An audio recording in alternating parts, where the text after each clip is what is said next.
All right, family, what I'm going to do this evening is I am going to basically start the training. And this is going to be a build on of what we talked about last week. We're in our training series talking about the Primerica, or just life insurance in general. But last week we talked about the power of Primerica's life insurance product, what makes us unique in the industry, what are some of the top 20 plus features of our life insurance product, and we dug into that line by line. And I'm telling you right now, what we have our hands on with life insurance and the type of product we have and the service that we can offer, it's nothing short of amazing. I'm telling you right now, man, that it is something that you can use to not only bless yourself, but fully impact the community. And we need all of you guys, if you have a license, to participate in the process of serving the community. And for those who don't have a license, we need you to get a license like yesterday. We need you to get a license like yesterday so you can be actively involved in servicing the community, man. And so let's make sure that we're doing that. And so you can be a part of change. All right.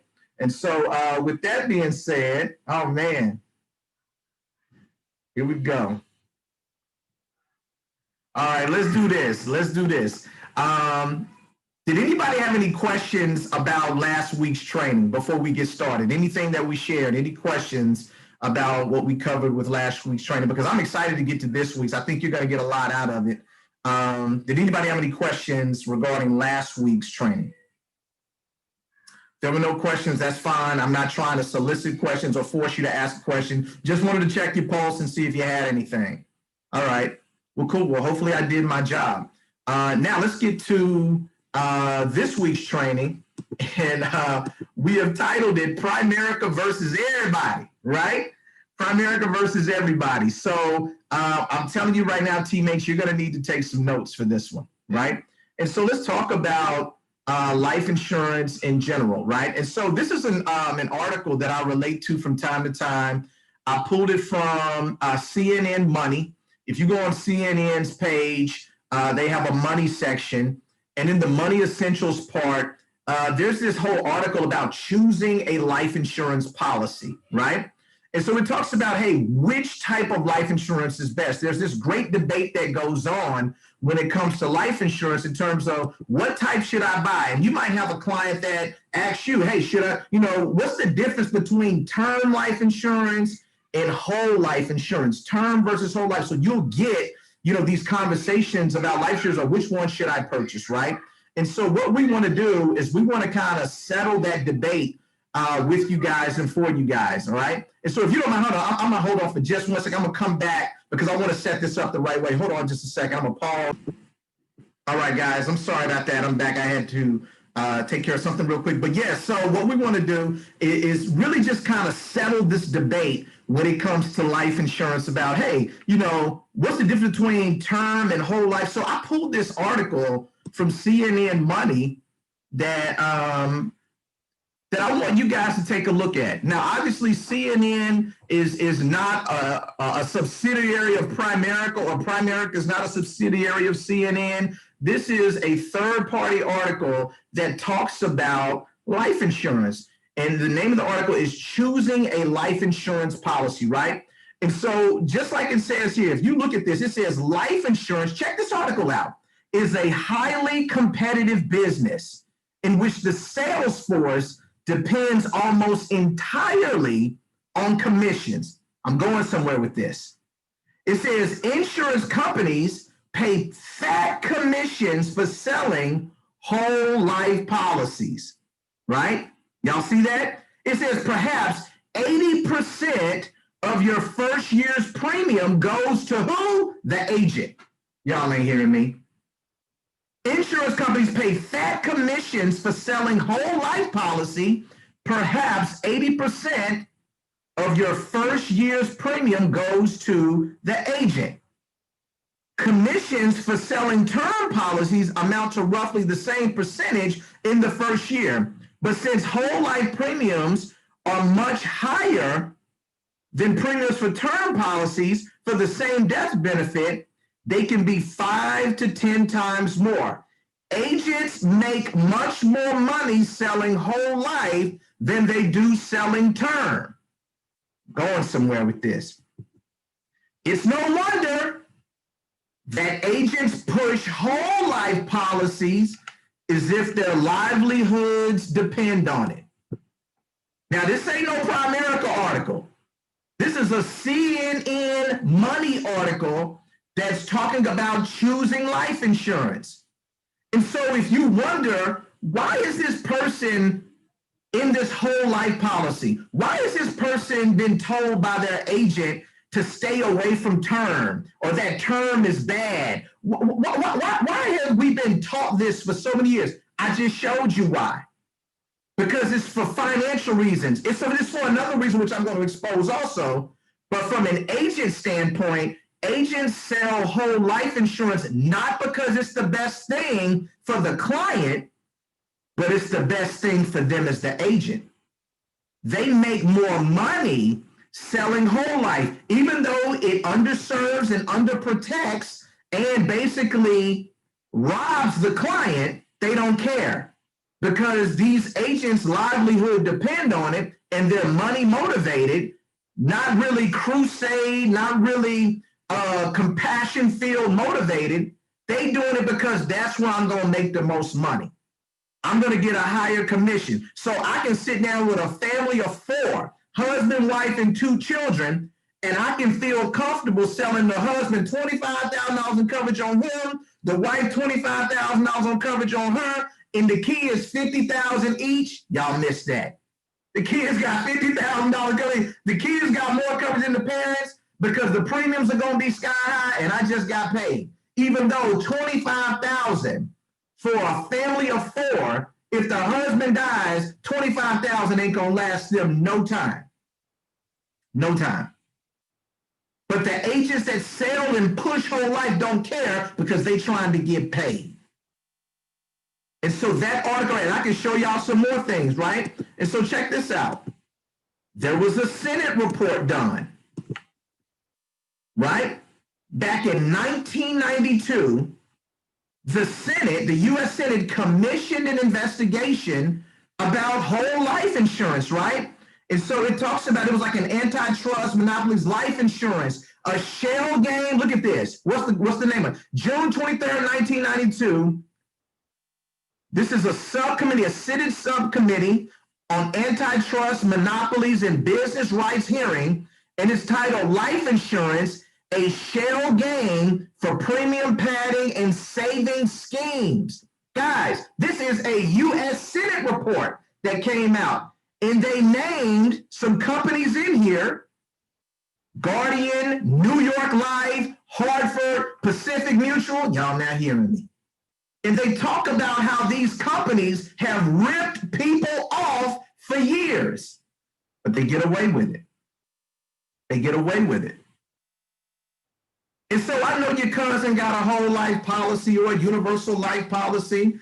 I know that your brother got one. I know that your best friend or your coworker, the engineer that's super smart, got some type of a universal life, index life, cash value policy, and his agent then lied to him 6 ways to Sunday and gave him an illustration about how this cash value is going to make them wealthy. It's all smoke and mirror lies designed to convince them to buy this type of policy, this crap, this wrong type of policy, so the agent and the company that the agent works for can get paid. That's what it's about. It's about getting paid. But it's about something else too. Something else that we're going to talk about. And it's something that's very dubious, very sinister, right? There's a book that I want you guys to invest in. And I've talked about this book before. You might be able to find it on Amazon or somewhere else. It's called The Mortality Merchants, the legalized racket of life insurance and what you can do about it. It's called The Mortality Merchants by a guy named G. Scott Reynolds, right? In this book, Mr. Reynolds talks about just the gross miscarriage of justice that the life insurance industry has carried out on the American public by pushing cash value life insurance. And it goes through this exercise where it talks about, hey, man, this is the tale of two families and the tale of two policies. Now, this book was written a while ago, but what I did, I kind of took that illustration that they go through in the book and I brought it into 2020. I kind of made it current. And I want to illustrate it to you the way that they laid it out. And so take note of this. This is the tale of two families, right? And I want you to follow along with this. So this is the tale of two families. On February 14th, 2018, Jason, a 27-year-old school teacher, husband, and father of two, was laid to final rest at a cemetery just outside of Seattle, Washington. He was 27-year-old, passed away prematurely. Tragic, tragic situation. And we've all seen that where somebody was young, they had the rest of their life ahead of them, had a family, was just a great soul, a great spirit, was full of life. But man, circumstances, whether it was a car accident or an illness or whatever, it's just something unexpected, took him out. And this is what happened to Jason. February 14, 2018, he was funeralized, his family's mourning. But I'm telling you right now, he wasn't the only one. On that same day, February 14th, 2018, William, another brother, same age, 27 years old, civil engineer, husband, father of two children, was laid to rest in a cemetery just outside of Houston, Texas. Civil engineer, beautiful wife, beautiful family. Look at his kids, man. Son on him, he's a daddy's boy. Tragic situations. These guys don't know each other. Their families don't know each other. Same age, same day, same family structure, was laid to rest. And y'all already know what it is. When you go to funerals, you talk about a lot of things. You talk about, man, the good times. You talk about, man, how sad it is. And one of the things that may come up or may get asked or may get said during the funeral, at Jason's funeral, they say, man, I hope Jay had enough life insurance. Come on, somebody. Y'all know this might be said. Or if it's not said, somebody's thinking it. I hope Jay had enough life insurance because Brittany and the kids, they're going to need it. They're going to need it. Man, he was the breadwinner. Man, I hope Jay had enough life insurance. Did he have a policy? Y'all know if he had a policy? Oh, man, I don't know. We're going to see. But I think he may have had something through his job. They put that GoFundMe page up. I don't know. Same thing with William. Do you think Will had life insurance? Man, if he did, man, it's going to be rough on Keisha and the kids if he didn't. Y'all know that this is what we be thinking. When we go to a funeral and, man, it's a situation like this, man, at least I know I think that. I'm like, oh, my gosh, like this is, I can't stand it, man. I hope that he was protected. And now his family won't have to work, like, because his job won't keep sending this paycheck to his family. But guess what? They did have life insurance. But let's look at what they had, right? Jason had $175,000 in life insurance. Will had $1 million in life insurance. And guess what? This is the backstory right here. They both took out their policies at age 25. Follow with me. They took out their policies within 1 month of each other, right?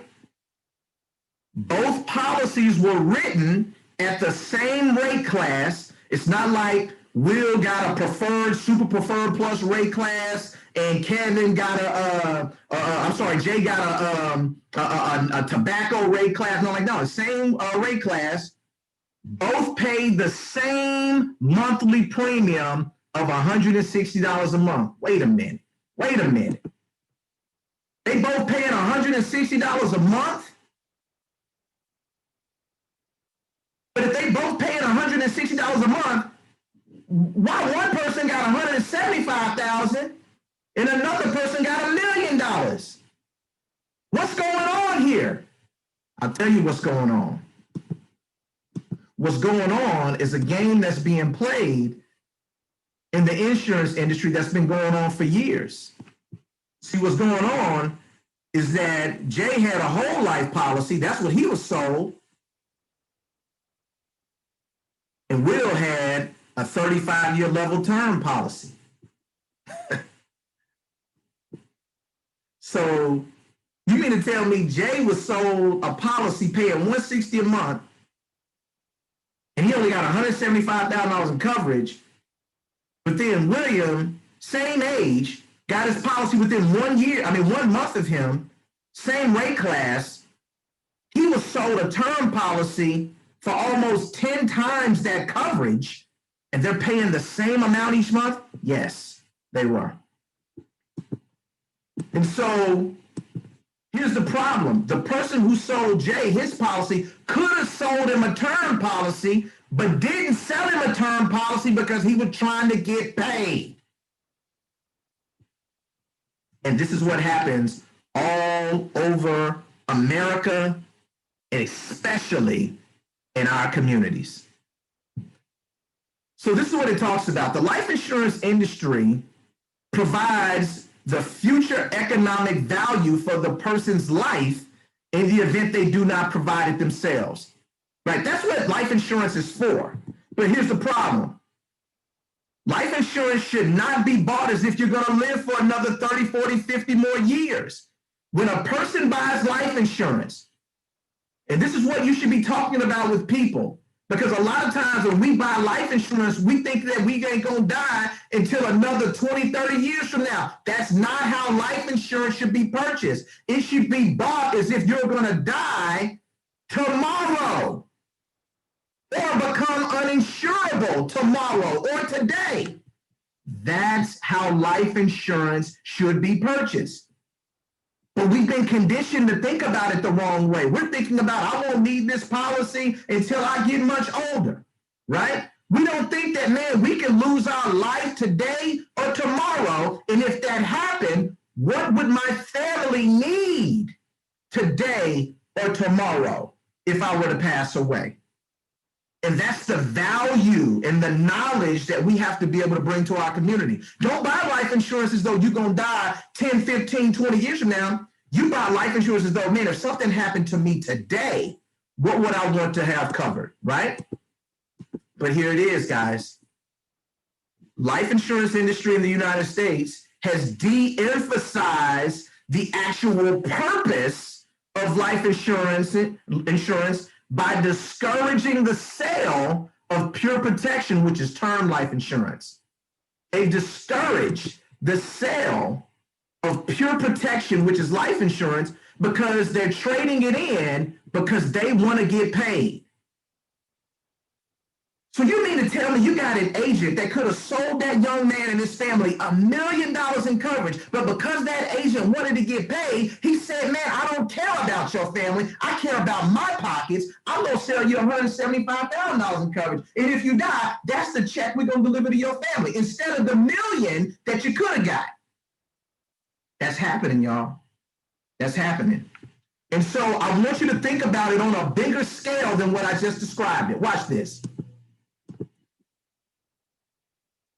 If one company paid a death claim of $1 million, while the other company only paid $175,000, but both companies could afford to pay the $1 million, then there's an $825,000 discrepancy that they need to address, that they need to account for. Why did that happen? But I want you to do this math. I want you to, look, you can't do the math. Multiply that discrepancy of $825,000 or whatever the difference might be in policy. Multiply that by the millions of policies that have been sold over the past century. And that accounts for an unfathomable amount of money that the life insurance industry will never, ever have to pay out. Never have to put that wealth in the family's community, especially in our community, because they have intentionally sold us the wrong stuff. I want y'all to really get this, because that's something very sinister that's at work. That's something that's very conniving and on purpose and dubious at work. That they are robbing on purpose our community by selling us overpriced, undervalued policies through lies and manipulation to try to rob your family of a legacy. And at the same time, get paid. That's what's going on. Now, you can't necessarily communicate what I said to a client because that's super heavy, but you as an agent, you gotta understand that economic slavery. Yes, sir, Pastor Chris. That's exactly what it is. And it's been happening for over a century. Have y'all ever seen an older person that has a life insurance policy? It might be big mom, it might be your aunt, to where the person comes by and collects the premium, and then you really look at the policy and they got like $3,000 in life insurance, and they've had it for 30 years. Then you say, how much you paying for this? And they have the nerve to be paying like $70 a month for it? Now let's do the math. They've been paying $70 a month on a policy that was sold to them by some one-overshoed whole life insurance salesman. And they've been paying that $70 a month for the past 20, 30 years, only for free. They paid more for the policy 2, 3, 4 times over than what the policy is actually worth. And this person has the audacity to come around every month collecting premium for a policy that they know ain't worth nothing. Who can do that? Who does that? I'll tell you who does that. An industry and a company and people that don't give a care about your community. But that's why we're here, family. We are here. This is one of our major crusades to correct that injustice. That's why it's so important for you to understand yourself the difference between buy term and invested difference versus cash value, whole life, universal life, stole your life insurance. Because when you know it, you can educate people and you can steer them away from being hoodwinked, bamboozled, run amok, led astray, taken advantage of by some slick talking, run over shoe having, whole life pushing salesperson that's trying to convince them to buy that trash value insurance. You got to be strong. You got to be seasoned. You got to be equipped to be able to communicate. And that's what we're going to talk about today. Are y'all good? Am I getting too preachy on y'all? I get passionate about this because I've seen this stuff happen. My dad, before I got into this company, my dad was sold a crappy life insurance policy. Thank God I got in Primerica. And when we showed up to the kitchen table and my father broke the policies out, I said, Lord, have mercy. This stuff is real. I said, Dad, who sold you this policy? My dad is a city bus driver.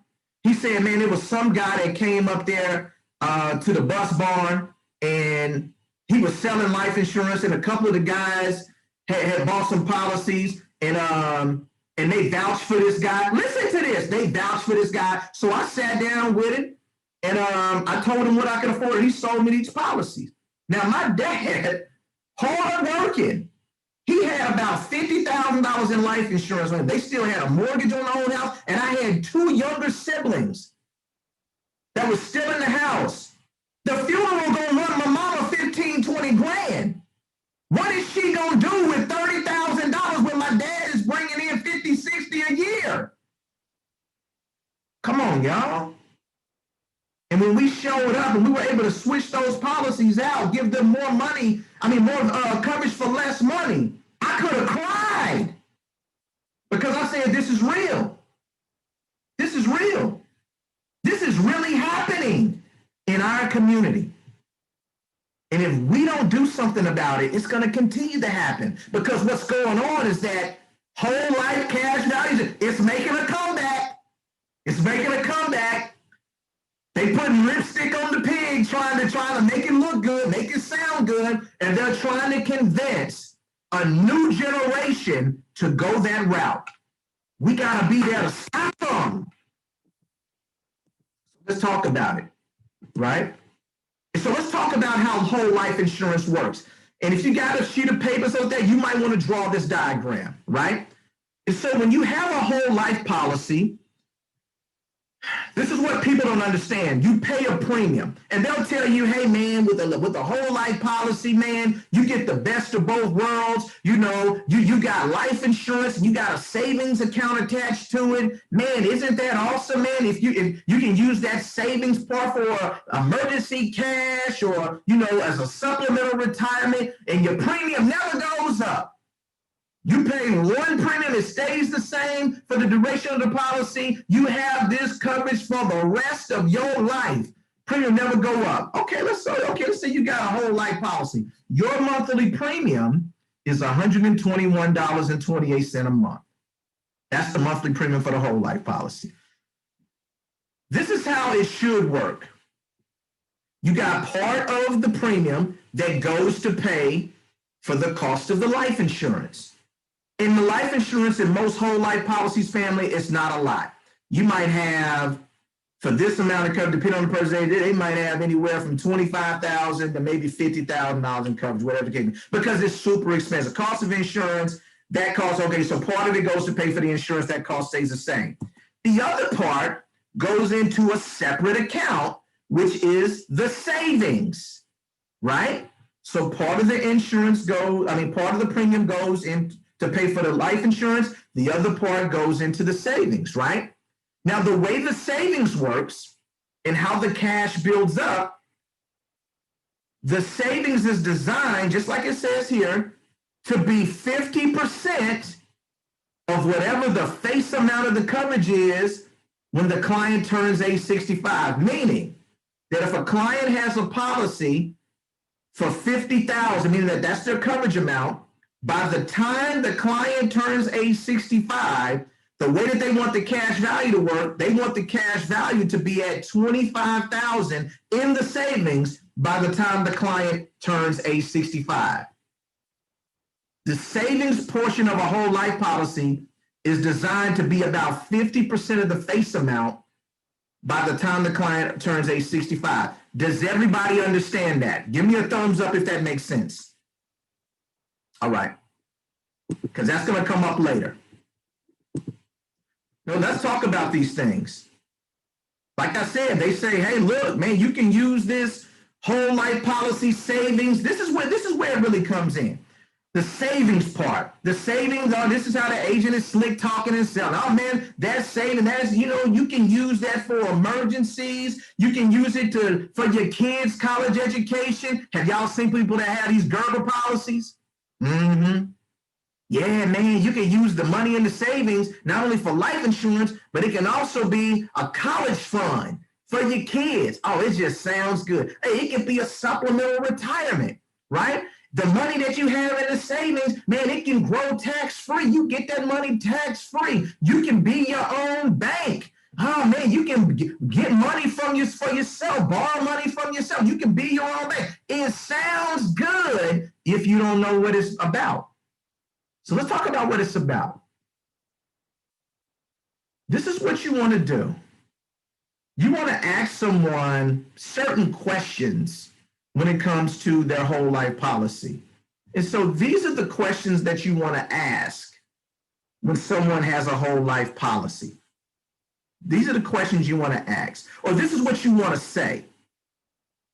This is what to say when you come across somebody that has a whole life policy. You're in a conversation about coverage and they say, hey, or you're doing a wealth building. They say, yep, I got a policy. Well, what type of policy you have? Oh, I have a whole life policy, right?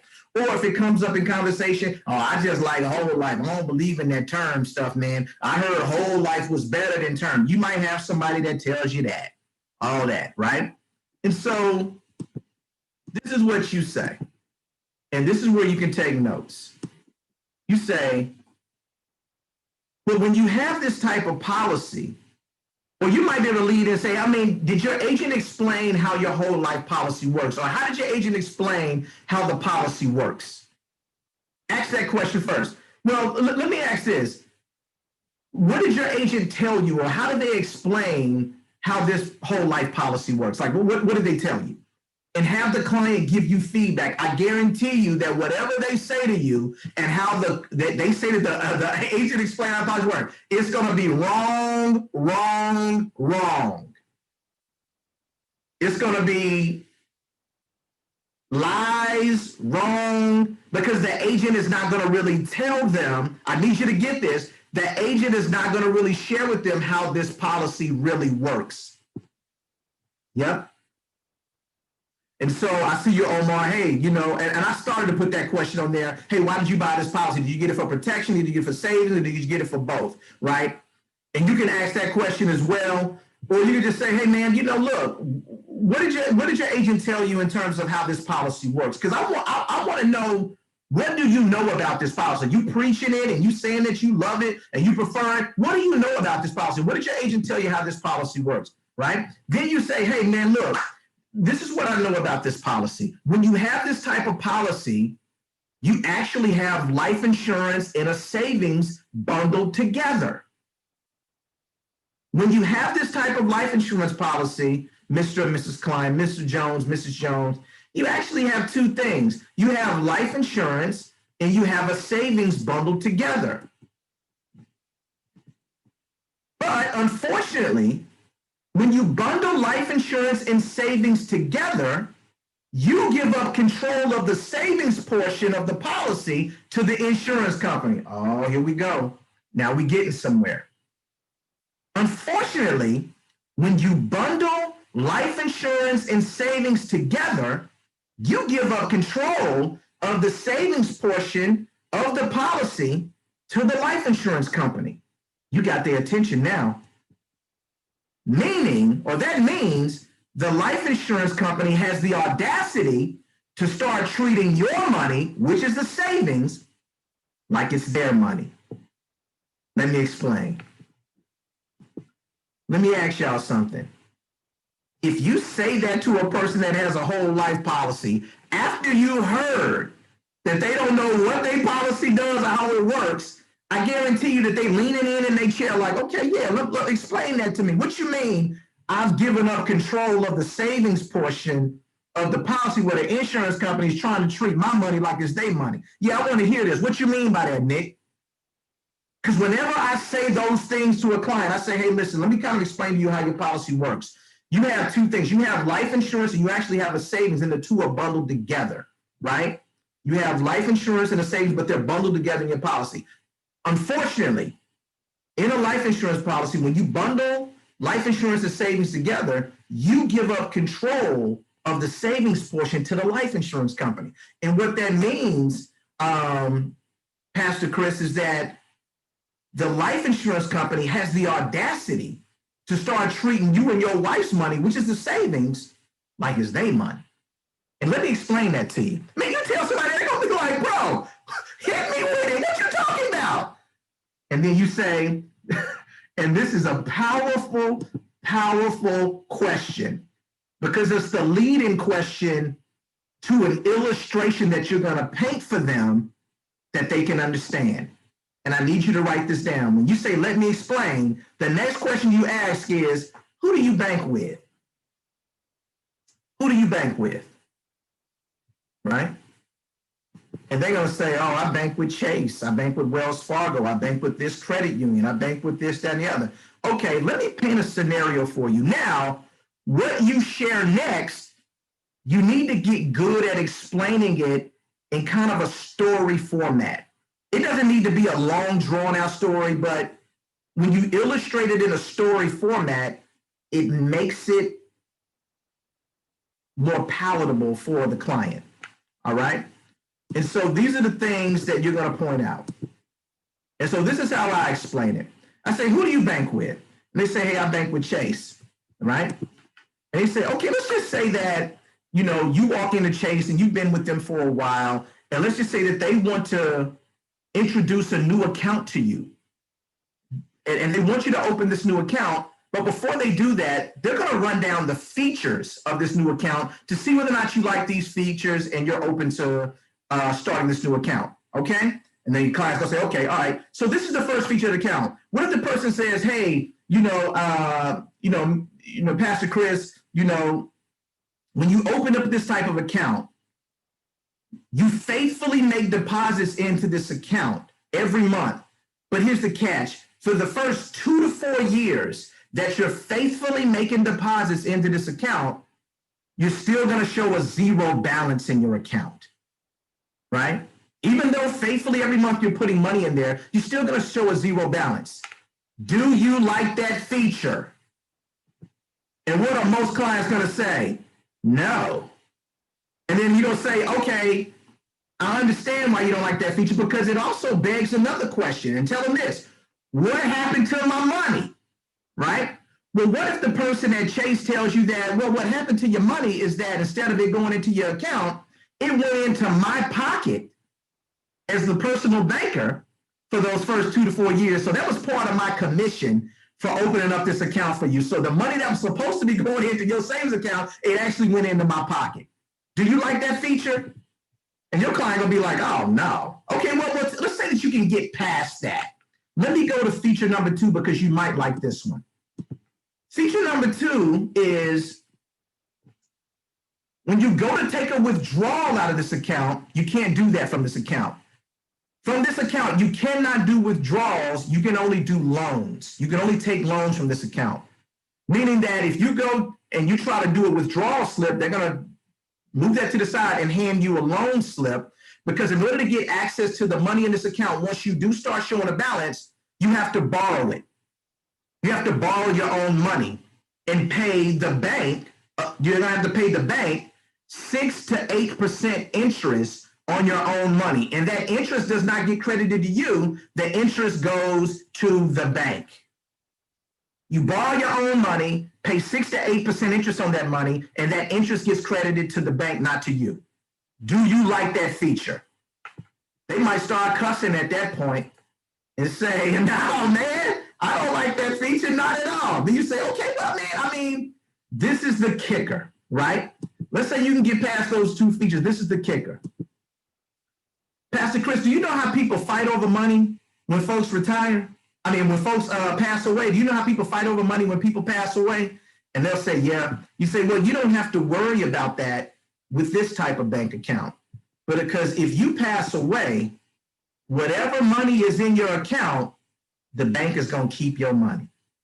They're going to keep it. It doesn't go to your family. They're going to keep your money. At that point, people are like, oh, no, no. Not even, no. Man, get out of my face. I'm not trying to open up that type of savings account. And let me tell you something. If they have a whole life policy, you say, so you wouldn't want to open that type of account? And they'll say, no, I couldn't convince you to open that account. No, you already have. You already have. Because that's exactly how the savings portion of a whole life policy works. And they're going to be like, what? And so you break it down for them. Would you open this account? No, you already have. Or you wouldn't open that account. If they're trying to weigh between a whole life policy term policy, would you open that account? No. Well, if you get a whole life policy, that's exactly how the savings portion of a whole life policy works, right? Let me break that down.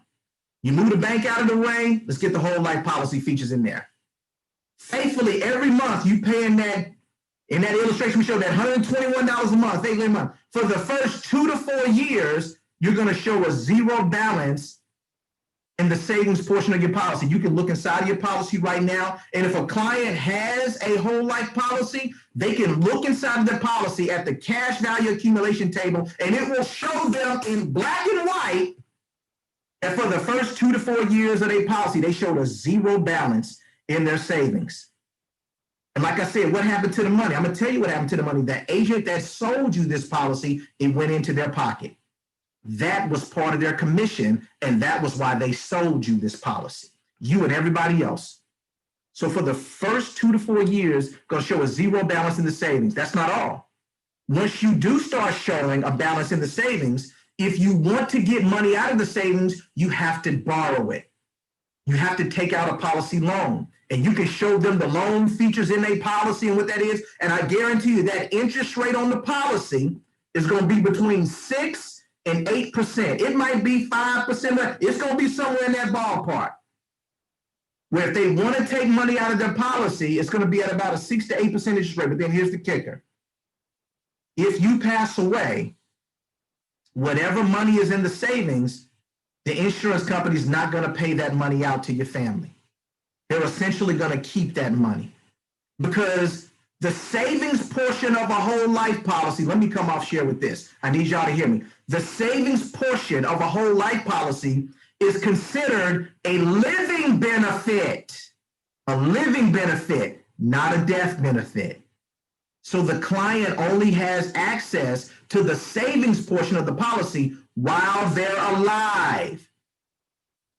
So if they die, that is not included in the death benefit. Come on, somebody. So essentially, the company is keeping that money. That's what's going on.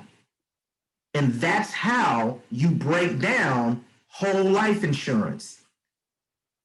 You tell a client, hey, look, when you have those types of policies, you actually are bundling life insurance and savings together. Unfortunately, when you bundle life insurance and savings together, you actually give up control of the savings portion to the life insurance company, meaning that the life insurance company actually has the audacity to start treating your money like it's their money. Let me explain. Who do you bank with? And you take them through that illustration. Who you bank with? Would you like this featured account? No. Would you like that? No. Okay, here's the kicker. If you pass away, they're going to keep your money. What? Could they convince you to open that type of account? It ain't nothing they can do. If they give you a toaster, they give you a daggone fire stick or whatever, you ain't going to, if they give you an Alexa speaker or whatever, you ain't going to open that account, are you? No, I ain't going to open that account. That's foolish, right? You already have. Right? If they have a whole lot, you already have, but you don't even know it because your agent didn't explain it to you like that. Let me break this down to you. See, when in a cash value, let's look at your policy. Let's find something called the cash value. Do you see that? Yep, I see it. What is it saying?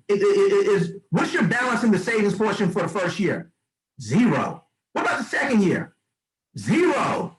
Third year? 0. When you started, man, I don't earn no money. This thing to the 5th year. Where'd that money go? Let me tell you where it went. Into the agent's pocket. People get, so let me say this. Let me give y'all a little game. Before you start breaking down whole life policies, especially if somebody got one, find out who sold it to them. Who sold you this policy? Because if their brother sold them the policy, or if their uncle, you might mess up Thanksgiving. You might mess it up.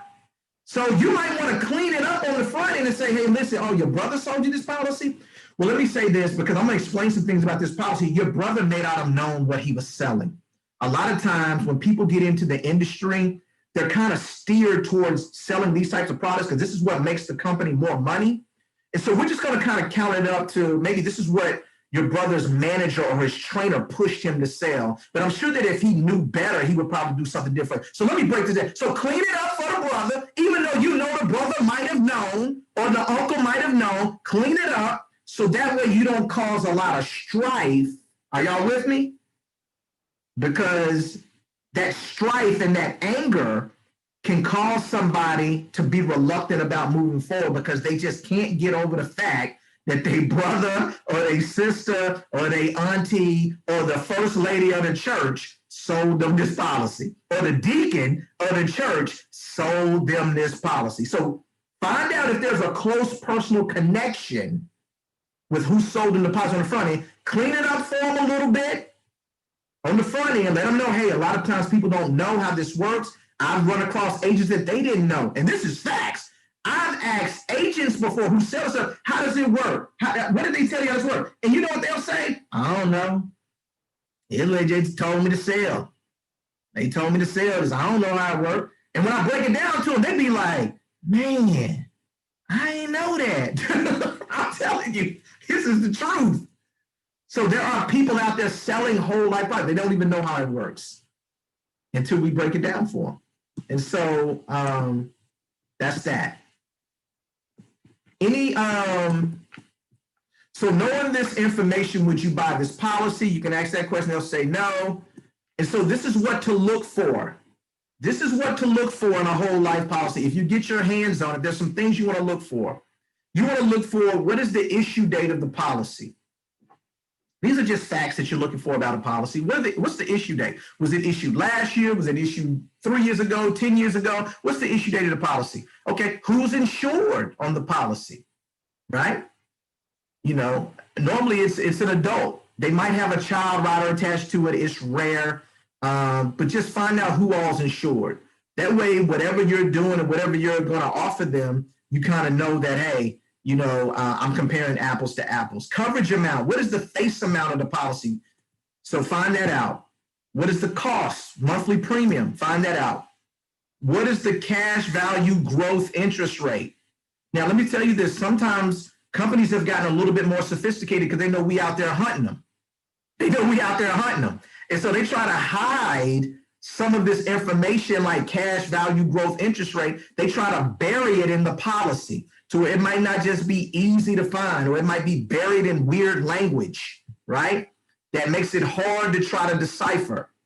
Policy loan interest rate, same thing there. Now, there are some policies, they don't care. They just gonna put it blatantly in your face. Hey man, the growth interest rate on this cash value policy is 3% or 2% or 1%. The loan interest rate is gonna be 6%. Like, they'll just put it out there, but sometimes they'll bury these numbers in language.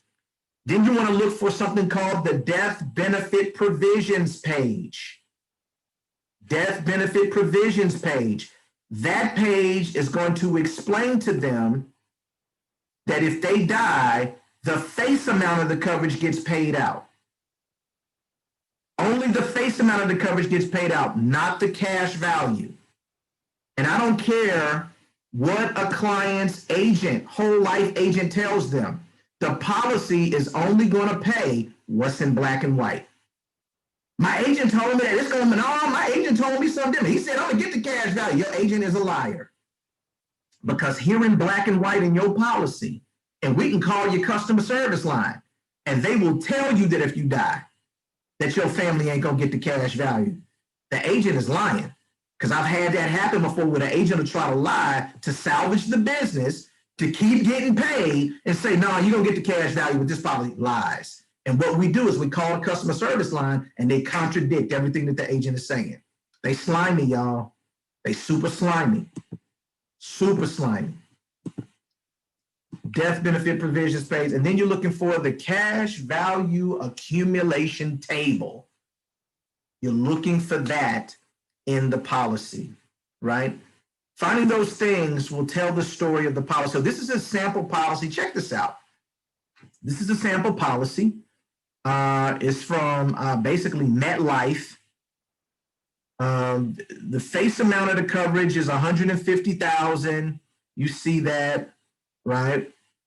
And so this gives you a clue right here.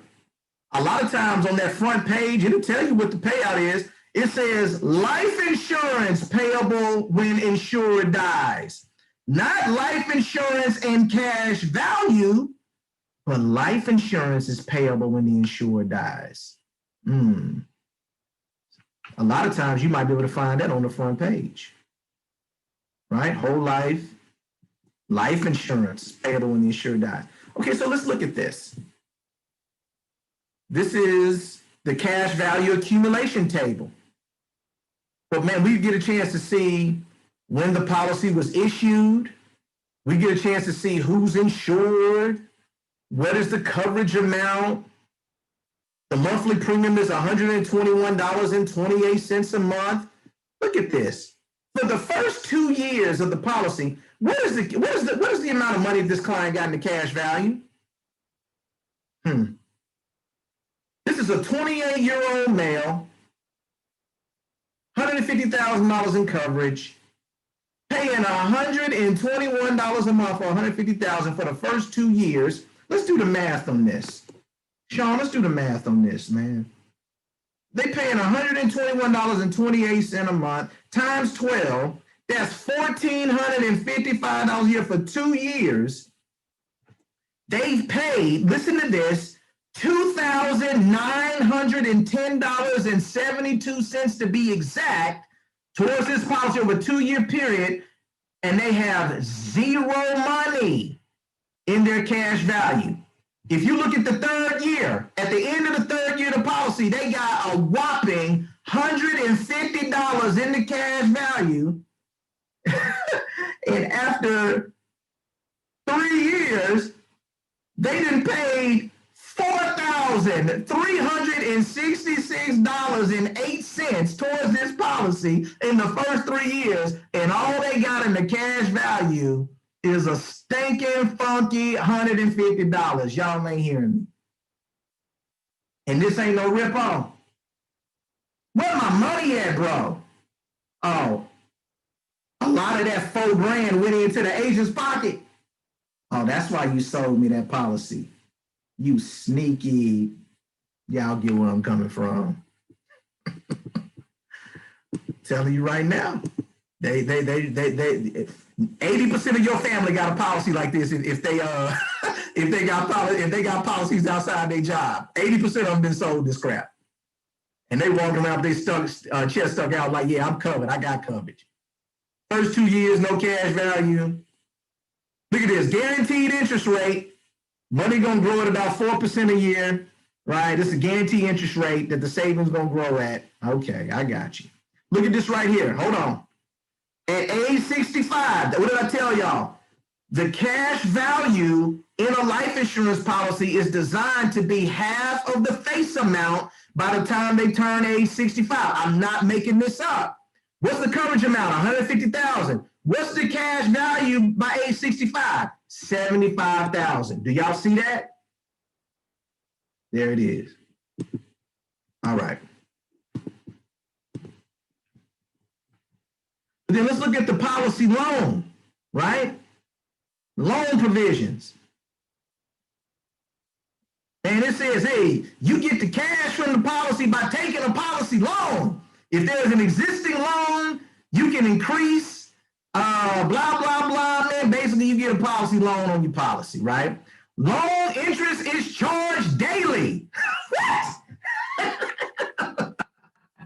Loan interest is charged daily at a rate we set from time to time. This is crazy, man. The interest on the loan that the client take out from their cash value is charged daily.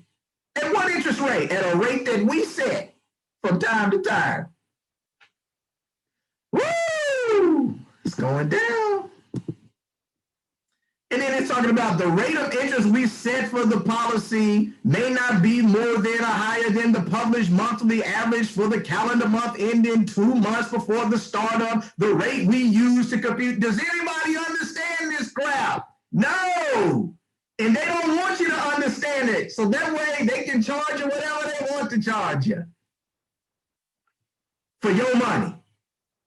Remember, the savings is your money. That's the client's money. How are they getting away with this? Then it's talking about payment when the insured dies. When the insured dies, the amount of money is called insurance proceeds will be payable to the beneficiaries. The insurance proceeds are the total of the face amount of insurance plus any insurance that the insured on the insurer's life which is provided as riders of the policy, any insurance bought with dividends, any dividends left with us to earn interest, any dividends, do they mention anything about the cash value? No, because the cash value is not the death benefit. It's not included in that. And if you request a loan against your policy, it's actually going to lower your coverage amount by that much. So whatever you take out on the loan on your policy, your coverage just decreased, your life insurance coverage just decreased by that much. See, really, guys, it's designed for you to pay for two things, life insurance and coverage, but it's only designed for you to get one. You're paying for two things, but they're only going to give you one. And that's bad business for the consumer. They didn't say nothing about the cash value. all of that, man. Policy, take a policy loan from us if you want the cash value. Tell you right now, it's bad. Okay, so check this out. This is the illustration I want to show you guys. I got this off of the Mortality Merchants book. Right, let's say you got somebody that has a Mercedes and, you know, before you drive that Mercedes off the lot, you got to have some car insurance. Because if you're in a car crash, man, you need to be able to protect your property. Am I right? So what's the thing that you pay, you know, before you can get your car fixed, right? If you're in a car accident, before your auto insurance kick in to cover the amount of the damages that it costs to fix your car, what's that thing you pay? Okay, somebody should drink. You said the deductible, right? Absolutely. What that means is, what's the deductible? That means that, hey, that's your portion of the cost to repair your car. Your deductible might be $500. Some might be $250. Some might be $1,000. They're saying basically you cover the first $500 or whatever your deductible. You cover the first. We'll cover the rest, right? Let me ask y'all a question. We know that that's how car insurance works, but do life insurance policies have a deductible? Do they work like that? Do life insurance policies have a deductible where you got to pay a certain portion up front before the life insurance kicks in and pays the death benefit? Do life insurance policies have a deductible? Yes, they do. With a whole life policy, they do.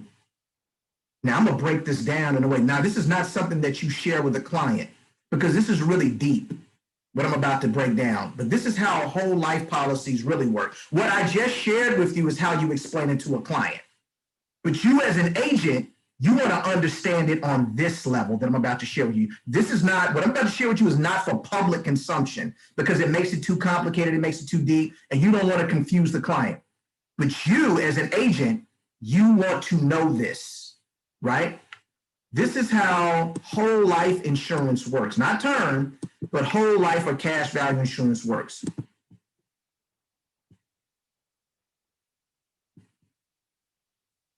So it talks about, do life insurance companies charge a deductible? Yes, they do. The deductible for a whole life policy is actually the cash value. The deductible for a whole life policy is actually the client's cash value. So check this out. This is the same policy that we looked at on that young man, right? So this young man has $150,000 in coverage. He's paying $121 a month. If the client died in year 10, right, the life insurance company will pay his family $150,000 in coverage. Now, in year 10, he has $12,000 in his cash value. Do you guys see that? Now, let me say this.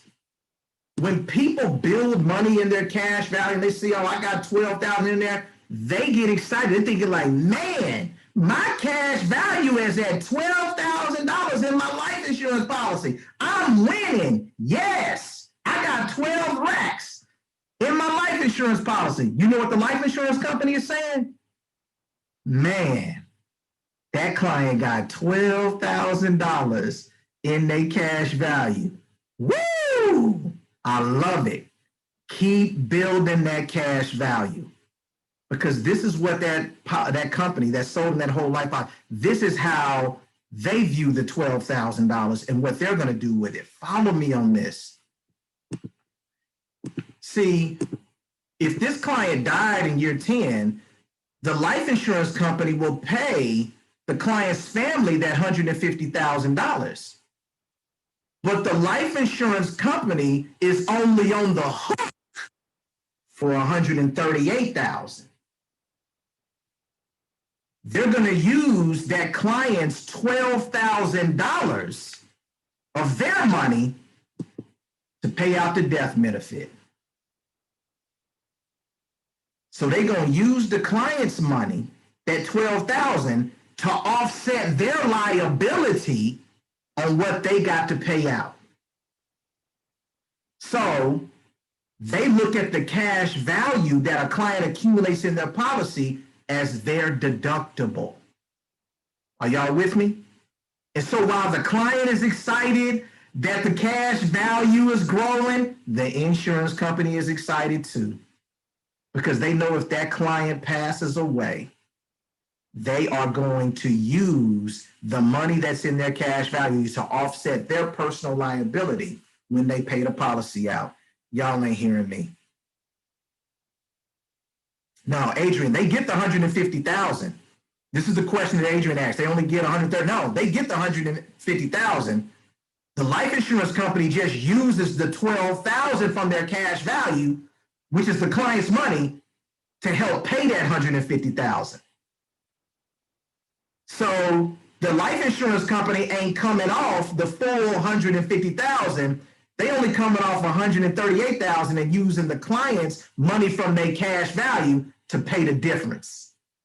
Does everybody understand that? Yep. Are there riders allowed? Instead, the family is getting 162,000. No, they are not. They are not getting. I need y'all to understand this. The client's family is not getting 162,000. They're only getting 150,000. The life insurance company is using whatever money that is in the client's savings to pay the death benefit. They're only going to pay them 150,000. They're going to pay money, but they're going to use the client's money to make up that 150,000, so that way the life insurance company doesn't have to pay as much out of their pocket. They don't get both. Because if they did, then the life insurance company would pay them 162,000. They're not going to do that. They're only going to pay them 150,000 and use the client's money to give themselves a savings on what they have to pay out. That's how it works. That's how it works. Now, you don't have to explain this to a client, but you need to understand this as an agent on how the game works. That's how it really works. Are y'all with me? All right. And so let's take a pause right here, because I've unpacked a lot. I only talked about all that. I ain't even talked about universal life. That's a whole nother animal. But I want to pause right here to give you guys an opportunity to ask any questions, or to really, just kind of, digest what we've talked about so far and see if anybody has any questions about these things. And so I'm just kind of scrolling through the chat and stuff like that. What happens if the policy is canceled, but there is money in the living benefit? The client can get that money out of the living benefit. So when we replace a whole life policy for a family, that money in the cash value is not lost, right? We set them up with a policy with our company. Mm-hmm. The other company will cut them a check from whatever's in the cash value. That is the best case scenario to have happen. Best case scenario. Nick, by any chance, do you know, because Constance and I was talking about that and she cleared it up. Now, there probably is that surrender period. Does the surrender period vary per company? Yes. Or is it like something that's standard? Well, understand this. There is no surrender period with a whole life policy. When you have surrender charges, that applies to a universal life policy. The policies that you will see that have these surrender charge periods. Whole policies don't have surrender charge periods. You won't run into that. It's only when you're dealing with universal life or variable life or some type of index life policy that they have some type of a surrender charge associated with it. Let me say this off top. I'm not going to get to breaking down universal life policies today because I don't want to rush through it. We'll save that for next week. So tune in next week to really do the whole universal life thing because we're already running up on almost 8 o'clock right now. But universal life policies or variable universal life policies or index life policy, those are the slimiest policies, the most wicked policies that are out there. If you run across one, it's like running across a daggone black mamba snake. It's awful. It's the worst type of policy that a client can be sold. Whole life is easy.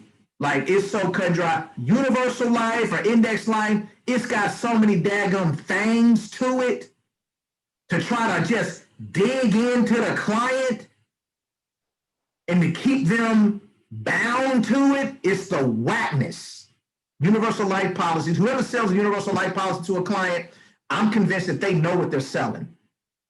They just foul like that. It's the nastiest policy that's out there. The nastiest. What are the questions you guys have?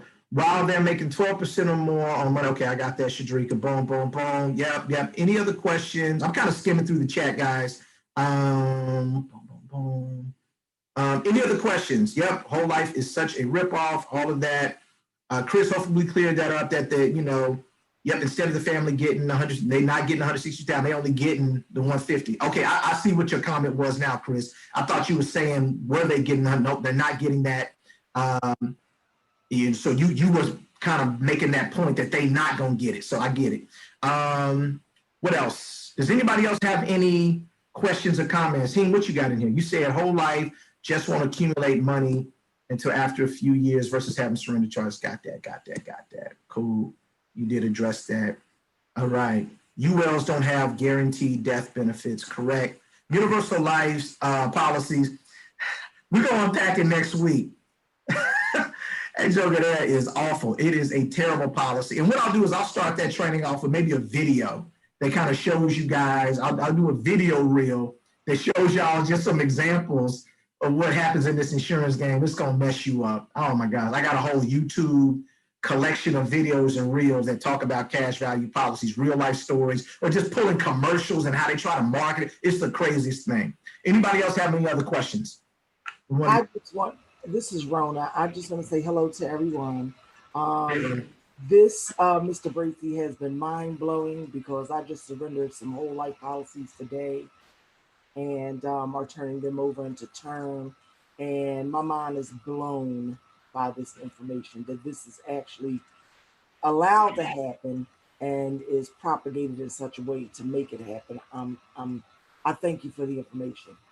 Yes, ma'am. Thank you so much for being tuned in and plugged in and, being affected by this. I know how it impacted me. I first got introduced to these things. I started learning about it. And I'm telling you right now, y'all, they are in our neighborhoods. They are in our churches, and in our organizations, our civic organizations. And they send wolves in that look like us. They brothers and sisters that they've been gotten into these companies and indoctrinated them with their thinking, and they have these labels, right? Secretary, treasurer, over the finance committee or the finance ministry, deacon, deaconess, minister, and they have these life insurance licenses, and they the gatekeepers in these organizations, and they have a philosophy to where I'm going to sell my own people this trash. I'm telling you right now, you don't have to look far to find somebody that you know that is endorsing, allowing, or selling this type of stuff. And I'm telling you, we got to be bold. We got to be bold like the 12. That Jesus said down, look, I send you out as sheep amongst wolves. I just found out today, Mr. Bracy, that 2 of the policies that I held did not earn cash value for, the first one didn't earn for 5 years, and the second one didn't earn for 6 years because of the age of the insured. And it's real. Thank you for that, Rona. It's real. It is real, man. And so this has to be just a burning crusade inside of you. This ain't just about us selling some life insurance to make a little money as a side hustle. Yeah. When you get your license, you are literally strapping on your cape as a superhero. Going out there, and we say preach news to the poor and set the captives free. That just ain't something that we say. I really believe that. Tanisha, did you have a comment? Yeah, what can we do for somebody who's already in their 60s and they have a situation like that where they've had a whole life for, many years? That's a tough one. Because at that point, you're running up against not only age, but you're running up against health. Yeah. And so that's why we want to get to them people that are that are of a certain age before somebody comes across their path and tells them the wrong thing. I'm telling y'all right now, cash value insurance is making a comeback. It is making a comeback to where you have, okay, so the insurance industry as a whole has been dying. And what I mean by that, not dying that it's going away, it's just that the agents in the industry are getting a lot older. They're getting a lot older. And so what's happening is that you have a lot of companies that push cash value whole life products that they're trying to recruit younger people. They're trying to recruit your niece, your nephew, your son, your daughter, you know, your godson, they're trying to recruit these young people into the industry so they can start talking to these millennials and their peers about why they need to have a cash value policy. So it's starting to make a resurgence. That's where you need to be concentrating. So these people don't get taken advantage of in their 20s, their 30s, or their early 40s by being told misinformation. When you have somebody that has a cash value policy in their 60s, what you want to do is you want to see, okay, so how much is in your cash value, right? And how much coverage do you have? And it's a case-by-case basis. And depending on what's going on,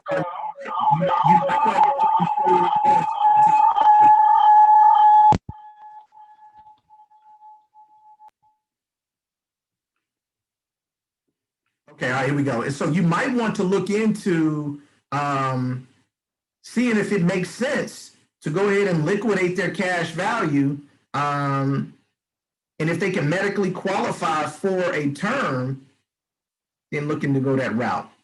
But you won't hear me say that cancel the whole life policy and get a term policy for somebody that's in their 60s. At that point, we would have to evaluate their situation to see what makes the most sense. So it's a case-by-case basis, Tanisha. Thanks. All right, no problem. Anybody else? Questions, comments? Nick, my sister Charlotte, her friend's older sister was taking care of their mother's policy, and I'm assuming that it was whole life. But of course, the sister died unexpectedly, and come to find out, the sister had basically borrowed all the money that I guess was in the savings portion and took out all these loans. So she's finding out later on that, oh, my mom's getting these letters, my mom's policy is about to lapse. She didn't know that they're taking all the money out, and she's now having to pay back these loans that her sister did that she wasn't aware of. But of course, the mom is very much older in age. Like you said, with the health issue, you're not sure if it's good to try to counsel and get something different. Right, exactly. And so that's unfortunate too. Depending on how the loan provisions work in a policy, you know, like I say, when you take a loan out against a policy, it lowers the coverage amount, where some of these insurance companies have the audacity to charge you interest on these loans, which they all do. And if you don't pay these loans back, the interest will increase the policy loan, kind of like it's compounding, and it's reducing the value of your insurance. So maybe you took out $1,000 policy loan. If you don't pay it back, it might balloon to $3,000, and it's just lowering your coverage, because they add in the interest. It's just accruing. Some of these policies, a lot of them work like that, and the clients don't know it.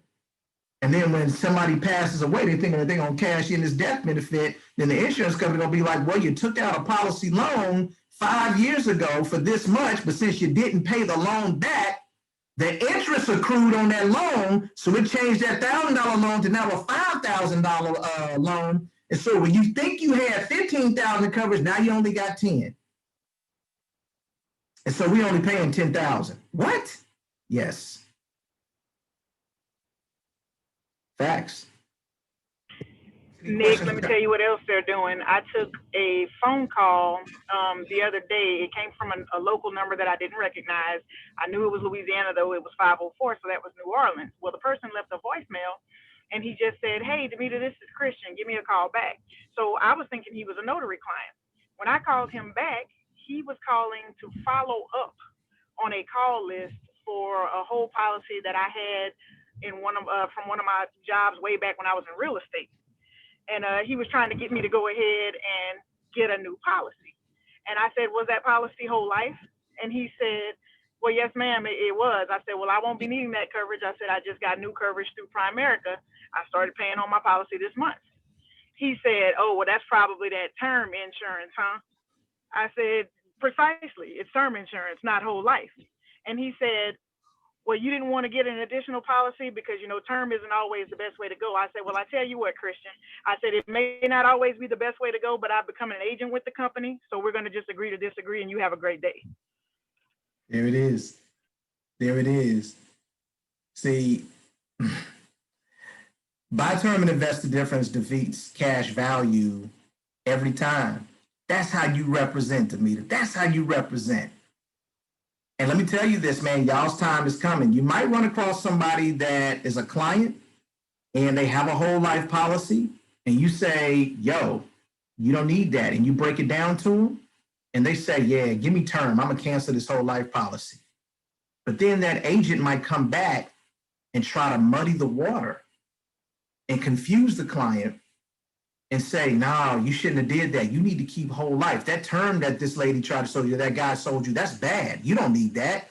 And let me tell you why. And they'll lie to him. And now the client is confused. And it might create a situation where you have what's called an agent confrontation. That's where you and that enemy agent get an opportunity to meet with the client and bust a move, to where they get an opportunity to explain why their product is good, and you get an opportunity to explain why your philosophy of what you're offering the client is superior. If you ever, listen to me, if you ever have a situation to where you get pulled into an agent confrontation, please call me. I'm so here for it. I'm so here for it. Even if it's an impromptu thing, you didn't know it was happening. Nick, I'm just declining the agent on the phone, and they done three-way me in on the agent and this, that, and the other. They done pulled the agent on the Zoom. I didn't know the agent was gonna be on there. I will literally stop what I'm doing. I can be in an appointment and I can be like, hey guys, I gotta wrap this up. One of my agents needs some help on a meeting. Let's set up another time. We'll wrap this up later. I will stop what I'm doing and be like, send me the Zoom information right now, or three-way me in. I'm so here for it, y'all. I'm so here for it. And I am not a nice person when we do an agent confrontation. Now, I've learned to be nicer. Now, these agent enemy confrontations used to happen in person. Oh man, y'all, when it happened in person, oh man, dude. I mean, that stuff right there is crazy. But I'm so here for it, y'all. Look at my face. I'm so here for it. I'm so here for it. Because you're not smarter than me. And I know all of the tricks. I know all the things you're going to say. I know all the things you're going to say about Primerica. It ain't going to matter. It ain't going to matter. Because I'm going to get you to admit certain things about the policy that the client's going to say, well, that ain't good. I don't want that. And there's going to be a reckoning. There's going to be a reckoning. Let me tell you about this agent confrontation I had with a guy. I had a client, she's a chiropractic, young sister. She took over her dad's business. I know we're running over y'all. I apologize. Just hear me out on this story. So I met this client. She came as a referral from one of my other clients. She's a chiropractor, sweet sister, man, super cool. Her dad was a chiropractor. She was taking over her dad's business. I went by her office, you know, it's kind of close to downtown. And I'm like, man, like, this is awesome. And so we cool. And I said, hey, man, I'm going to do a financial needs analysis for you, blah, blah, blah. And she like, yeah, I got these life insurance policies. I was like, okay, we'll bring them with you. Cool. We look at our life insurance policies. Guys, she was sold some of them. And she was young. She was young. And so she was sold these crappy life insurance policies by like New York Life. It was just trash. And so we were able to, I mean, she had no cash value accumulated. She was paying a god-awful amount of money. She had the policies for like 4 years, no money in it. And so I was able to show her the concept of buy term and invest the difference and all that type of stuff. And we get her signed up. About a week later, she says, hey, you know, because a replacement notice, when we replace a policy, a replacement notice gets sent to the other company that says, hey, you know, we're replacing your policy. Well, what they do is that they signal the agent saying, hey, there's somebody about to replace your policy. And so what the agent a lot of times does is that they will call the client and say, hey, what's going on? I'm seeing that you're about to get rid of the life insurance. Why are you doing that? And of course, the client will be like, yeah, I got something better. And they'll start lying. And so he starts saying all these things. He's trying to confuse my client. And so she like, yo, Nick, I don't know what to believe. He telling me this. You telling me this. It makes sense what you telling me, but he's saying this. I don't believe. Why don't y'all both? Can I come over there? Meet the guy? Okay, yeah. When do you want to do it? So we set it up. I show up 30 minutes early. You know what I'm saying? I'm ready. Brother comes in. It's a brother. I'm thinking that he's gonna be like some older white guy. It's a brother come in, and he's a young brother. I'm like, man, I'm probably older than this cat. He a young brother. I'm like, and the first thing in my mind, I'm like, brother, why the black on black crime? And so, we started talking, and it ain't pretty. It ain't pretty. Long story short, I got him to admit that if she passed away, what would her family get? Would they get the face amount and the death benefit? And you know what he kept saying? Well, you know what they're going to get. I said, yeah, I know what they're going to get. We need you to say it, though. What is her family going to get if she passes away? Because you keep talking about this cash. What is her family going to get if she passes away? And he finally said, well, they just don't get the face. So what happens to the cash value? Did they get that? Well, no, they don't get that. Repeat that. They don't get that? No. So she's paying for two things, but if she passes away, her family, what happens? Like, so, no, they just don't get it. Does that make sense to you? And at that point, he's going back and forth. I'm like, brother, it's game, set, match. She times us out, and she says, I've heard enough. I've seen enough. She's sitting in the middle. This is a true story. I'm here, he's here. We're all sitting down. She's in the middle. She says, I've heard enough, I've seen enough. And she turns to him and says, look, I appreciate you for all you've done for me up until this point. And even coming out here to talk to and make your case about the policy. But based on what I've heard and what I've seen, I'm gonna go with. So she broke up with the brother right in front of him. And you know what he did? He packed up his stuff and said, all right, hey, well, that's all good.